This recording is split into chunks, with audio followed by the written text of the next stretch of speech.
Now, the problem here is that many in the climate movement have endorsed radical environmentalism instead of rational environmentalism. Radicals endorse, somewhat ironically, unprecedented environmental devastation. To be a radical environmentalist is to ignore goals like adaptation and innovation and instead pursue only prevention, which is an impossible goal. We're going to see this select committee eliminated right away by our Republican colleagues, and that's really too bad because I think it shows that as much as they have pivoted from outright climate denial, we still see a stubborn refusal to acknowledge this as the crisis that it is. It deserves a select committee focused on decarbonization and the transition to clean energy, and unfortunately, under the Republican majority, we are not going to get it. Just as the tobacco industry offered us things like filtered cigarettes when the science became totally clear that smoking cigarettes was killing people, we now hear the fossil fuel industry and their allies here in Congress offering us essentially filtered cigarettes. Fossil fuel that somehow here in the U.S. is a little bit less planet-killing than what the Russians put on the market, but it's still killing the planet. We don't have time for fake solutions. We don't have time for filtered cigarettes. We need to really make sure that we're taking environmental justice seriously, I believe, going forward, because we're going to hear fake equity arguments as well.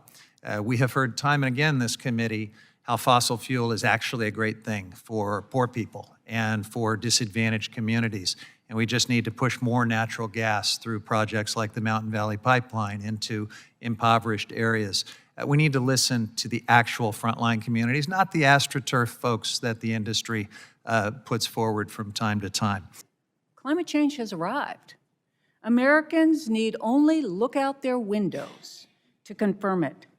Bigger wildfires, heavier precipitation causing rain bombs, deeper droughts, greater temperature extremes, and sea level rise have pummeled all 50 states and the territories. Just yesterday, at the very edge of the Arctic Ocean, in the northernmost community in Alaska, temperatures hit a historic high, 40 degrees, even in the dark of winter.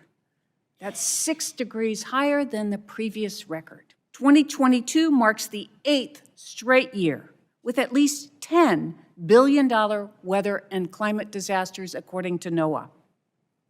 Climate-worsened disasters come not only at a high financial cost, they also take lives, undermine public health, and threaten national security. They inflict misery upon millions. But the United States currently lacks a national strategy to adapt to climate-worsened extremes. The failure to create such a strategy makes us an outlier among developed nations.